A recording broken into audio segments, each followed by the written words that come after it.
Hello. Um, Hope you guys are listening to me. My name is Emerson, and I'll be showing you the. We'll be talking today about the new US Alpha. This is the third generation US Alpha that we have, meaning it's the third design, a very different design. So initially, we had the US 1, I think it was, and then we improved it and made the US Alpha. And now we change the US Alpha. Um, we changed it to give you more options, basically. Um, so this is the new design, the US Alpha that you see here. Um,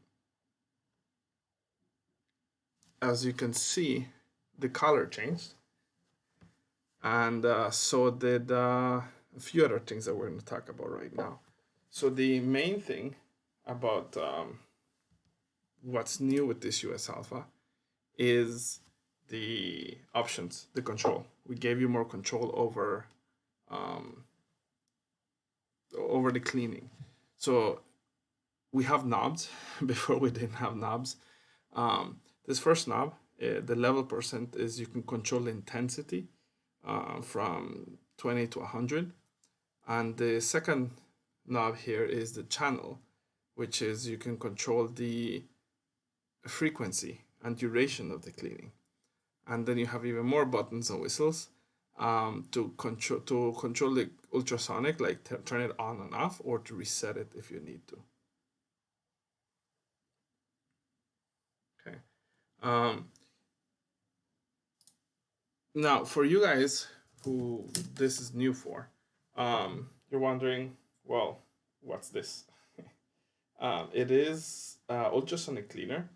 It uses vibrations, um, high pitch or vibrations to keep the prism clean. So the difference between that and prism wiper is that the prism wiper you can use it to clean when the prism is clean. So when your prism is clean, when your instrument is starting to not read correctly, then um, you can use the prism wiper to clean. The US Alpha is more of a preventative cleaning. It is there to keep the prism from getting dirty, or at least to minimize the time it takes for the prism to get dirty. Um, so it sends vibrations from the vibration part to the prism, and that vibration keeps sample from accumulating on the prism itself. Okay.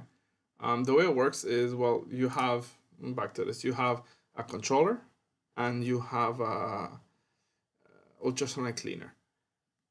The ultrasonic cleaner is automatic, so it will function automatic. It's not like the prism wiper where you need to be turning the prism wiper, or someone needs to be handling it when it's dirty. This is automatic. You're setting the, let's go back to this. You're setting the intensity level, you're setting the frequency and the duration, and you just leave it at those settings, and it's on a loop. So he will continue at that intensity, at that frequency of cleaning, at that duration of cleaning, as long as the instrument is on. Okay. So the way it works is this little tip here will be vibrating, and it goes in. Well, how is it work? Yeah, it goes installed to pipe fittings. Later we'll see, but yeah, this is an instrument that is only designed for pipe fitting. So if you have a hose connector, this does not go connected to a hose connector. If you have a fitting that's not a toggle, let's say you have a vent fitting, then when you purchase this, you need to tell us so that we customize it for a vent fitting, because this US Alpha is designed for our fitting only. Um, So this is the basic setup. You have the US alpha on the left, you have the Atago fitting in the middle, and you have the refractometer on the right. That refractometer, and we'll see later, but can be a CM800 alpha, it can be a PRM100 alpha. Okay. And what it does is, like I said, well, these little waves are like your sample coming through the pipe, whether it be vertical or horizontal. And inside here you have this tip, and it's vibrating and keeping your prism clean. The vibration deters sample from accumulating on the prism. Okay, and models, we have 3 different models, and we're going to talk why we have 3. It does the same thing. It's the controller is the same. The instruments work the same. The reason we need 3 different models is because you have we have a 1, 2, and 3. Yes, it's for the pipe fittings. And why do we need 3 models? Well, we need 3 models because, remember, this guy goes in here, and he should be at a specific distance from the prism. Okay, so he should be at a specific distance so that the vibration can have its optimized cleaning. It can be cleaning as much as it can at this distance. Okay, well, you have options for pipes. You have a 1-inch pipe, you have a 2-inch pipe, you have a 3-inch pipe, and you have the 1.5 inch, anything between 1 and 3. Okay, but this nozzle here is not adjustable. This is a fixed length nozzle. No, I shouldn't call it nozzle, but let's call it nozzle for now. It's a fixed length nozzle. So if you were to buy the wrong model, let's say you bought a 1S fitting and you have a 3S, you bought a 1S US alpha and you have a 3S fitting, which means you have a US alpha designed for a 1-inch pipe fitting, but your pipe fitting is 3 inches. What you're going to end up with is, nope, is that the rod is going to be Is that a good word for it? Let's call it rod, yes. The rod is going to be too short. It's going to be too far away from the prism, so that even though he's working, he's doing what he's supposed to be doing, he's vibrating, he's too far from the prism to keep it, for that vibration to keep it clean, as efficient as it could. Maybe he does keep it clean, but maybe not as efficient as if it were the right fit. Okay, let's say you're the opposite. You have a 1-inch fitting and you bought a US Alpha 3S. That would mean that your rod is too large, too long for this pipe fitting, which means 2 things. 1, you're not going to be able to seal it here because it's going to be too far. It's going to be touching the prism. 2, you might crack the prism when you put it in because you're gonna think that, okay, this is gonna stop here, but because it's too long, you're gonna damage the prism. Or let's say it's not as exaggerated as this. Let's say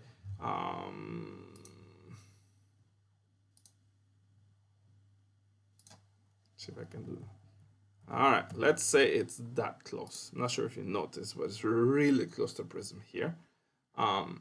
It's not touching, but it's really close. The vibration, depending on your settings, remember you have options, you have controls. If the intensity and the frequency is too high and the rod is too close to the prism, it might damage the prism or the seal around the prism. Or the sample might not get to the prism because the rod is too close to the prism. This is basically covering it. So that's why we have 3 different models. And you should be careful what model you order. Actually, yes, you should be careful what model you order. But when you order a model, you should also order the fitting at the same time so you don't run into problems where you have the wrong model for the wrong fitting.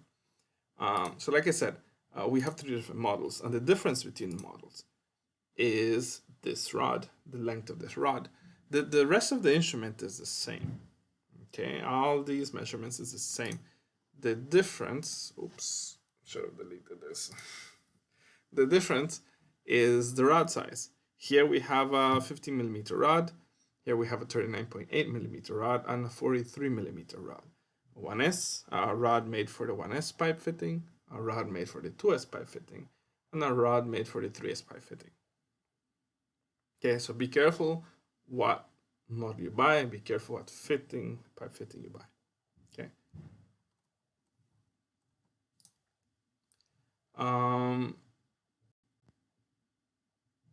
So yeah, settings. Let's talk more about settings. You have, well, here the first rod, the first knob. You have different levels. You have a 20, 40, 60, and 80.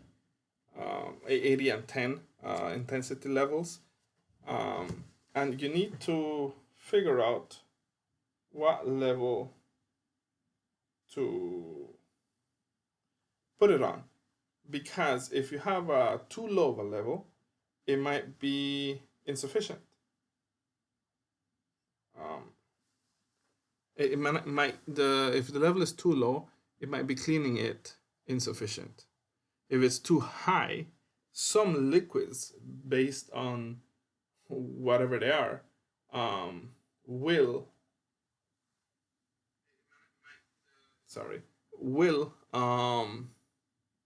vibrate with the liquid. So a high vibration can cause the liquid to vibrate, and then your reading will be unstable. So let me explain that again. Sorry for kind of distracted. Settings. You have intensity levels: 20, 40, 60, 80, and 100. And you have these options for you, but you have to figure out on your own what level is best for you. The reason we have all these options is because this instrument can be installed everywhere. It can be installed where it's a sugar factory, a beverage factory, molasses, hopefully alcohol, but a coffee, for example, coffee extract, or even water, wastewater. So this instrument can be installed in many different scenarios, but not all the scenarios need the same level of intensity or the same duration. So you get the instrument, you start testing the different levels of intensity, and figure out what's best for you. If you see that your prism is still getting dirty, then you might need to increase the intensity. If you see that the reading is going a little crazy, a little unstable every few seconds, then that means that, it means that your intensity is too high, is vibrating the liquid too high, and that vibration of the liquid is causing the readings to be not unstable, but less repeatable. Okay, so you have to find the sweet spot between the low and the high. Okay, the other control that you have is channels. And at first, when I saw this channels, like, oh, does that mean that I can control? Let me go back here. Does that mean I can have one controller for multiple sensors, multiple rods? At first, that's what I thought when I saw channel. No, it's actually the settings of the on and off time. So like I said, this is the continuous, it works continuously, but you can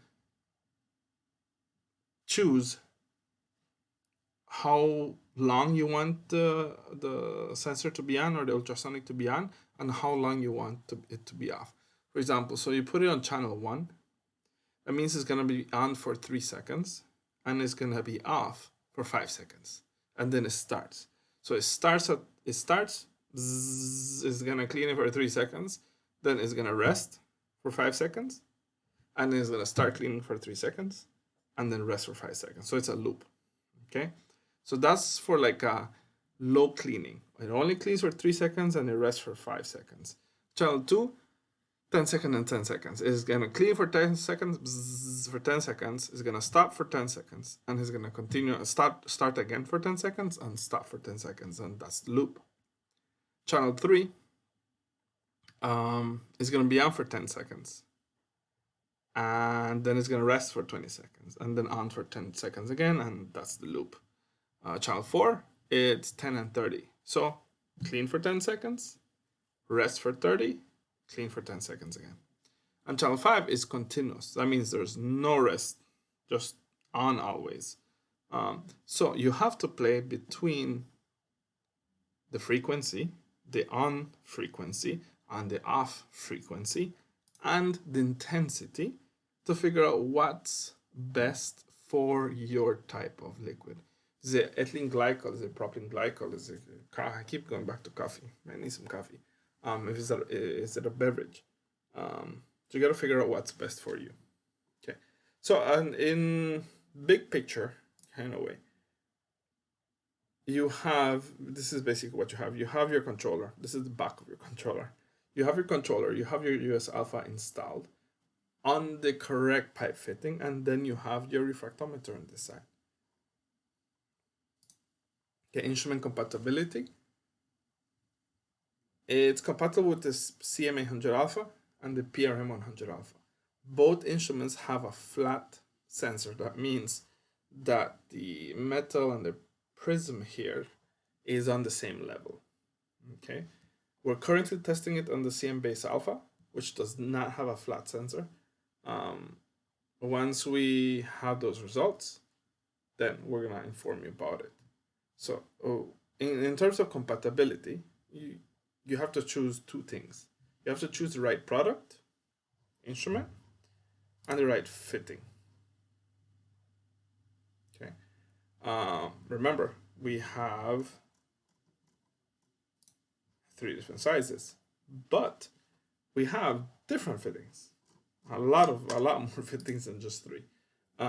So it can fit on any fitting that's a straight type. Straight type, straight type, straight type. Why? Because your instrument, your refractometer will come on this side, and your US alpha will be connected on this side. Refractometer will be connected on this side, US alpha on this side, and again here. So it works on your fittings, on straight fittings. It does not work on elbow fittings or corner fittings because there's just no way to install it. There's no space. There's no anything to install. Because in a corner fitting, you have your instrument here on this side. Actually, let me move it a little bit. Okay. You have your instrument connected here, and then you have your sample coming in here and going out here.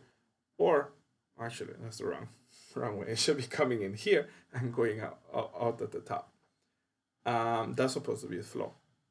So you have your refractometer, you have your sample coming in, you have your sample coming out.